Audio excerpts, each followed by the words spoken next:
अस्सलामु अलैकुम वरहमतुल्लाहि वबरकातुहू। अल्हम्दुलिल्लाहि रब्बिल आलमीन वस्सलातु वस्सलामु अला रहमतिल लिल आलमीन व अशहदु अल्ला इलाहा इल्लल्लाह वहदहु ला शरीका लहु व अशहदु अन्ना मुहम्मदन अब्दुहु व रसूलुहु अम्मा बाद।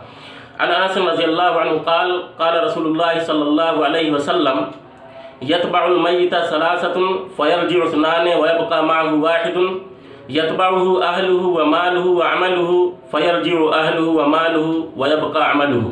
सही बुखारी हदीस नंबर 6514। इस हदीस के अंदर अनस बिन मालिक रज़ी अल्लाह अन्हु कहते हैं कि रसूलुल्लाह सल्लल्लाहु अलैहि वसल्लम ने इरशाद फरमाया कि मय्यत के साथ 3 चीज़ें जाती हैं और 2 चीज़ें वापस आ जाती हैं और 1 चीज़ उसके साथ बाकी रहती है।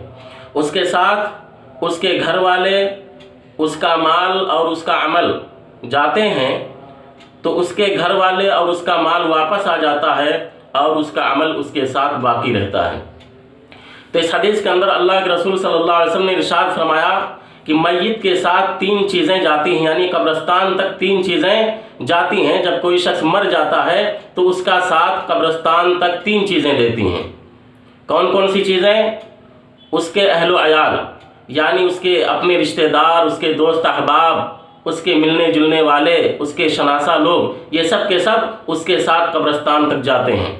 इसी तरीके से उसका माल भी कब्रिस्तान तक जाता है। माल मिसाल के तौर पर पहले लोग चारपाई पर मय्यत को ले जाते थे, जो कि उमूमन घर की होती थी। अब तो हर जगह रिवाज हो गया है कि मस्जिद की उमूमी चारपाई होती है, वरना पहले जो है लोग घर की चारपाई पर ले जाते थे।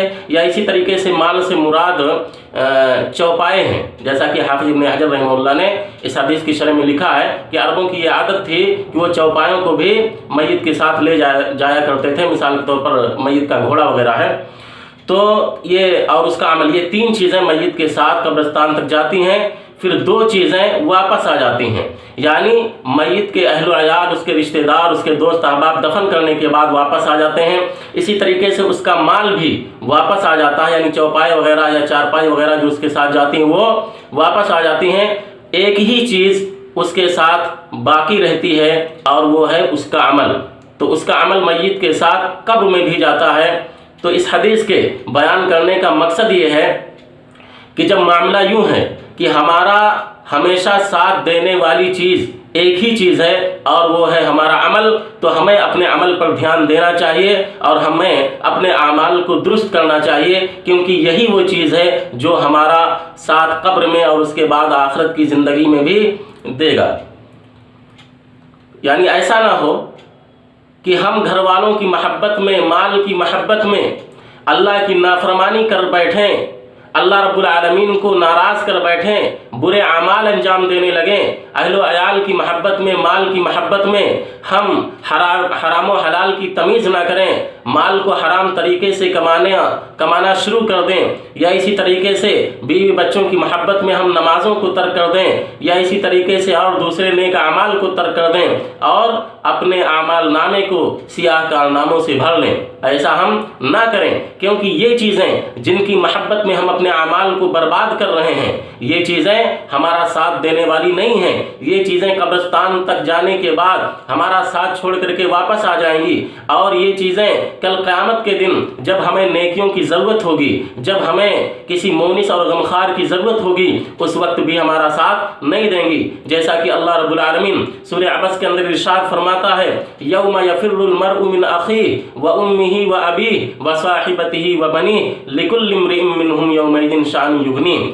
यह सूरह अबस की आयात हैं। अल्लाह रब्बुल आलमीन इरशाद फरमाता है कि उस दिन आदमी अपने भाई से भागेगा, अपनी माँ और अपने बाप से भागेगा, अपनी बीवी और अपने बेटों से भागेगा। लिकुल्लि इम्रिइन मिनहुम यौमइज़िन शाअनुन युग़नीह। हर एक की उस दिन एक ऐसी हालत होगी जो उसे दूसरे से बेनियाज कर देगी। तो कल क़यामत के दिन भी ये हमारे अहलो अयाल, ये रिश्तेदार जिनकी महब्बत में हम रब की नाफरमानियाँ कर रहे हैं, जिनको खिलाने पिलाने के लिए, जिनकी तरक्की के लिए हम हराम व हलाल की तमीज़ नहीं कर रहे हैं, ये दुनिया में भी हमें कब्र तक छोड़ करके वापस आने वाले हैं और कल क़यामत के दिन भी हमें देख करके भागेंगे, हमारा साथ देने वाले नहीं हैं। लिहाजा हम सबको चाहिए कि हम अपने आमाल पर नज़र रखें कि हमारे आमाल बर्बाद ना हो, हम बुरे अमाल अंजाम ना दें, हम नेक अमल को अंजाम दें, ताकि नेक अमाल हमारे साथ कल कब्र में और आखिरत की ज़िंदगी में हमारे साथ रहें, हमारा साथ दें, और इनकी वजह से अल्लाह रब्बुल आलमीन हमें बेहतरीन जज़ा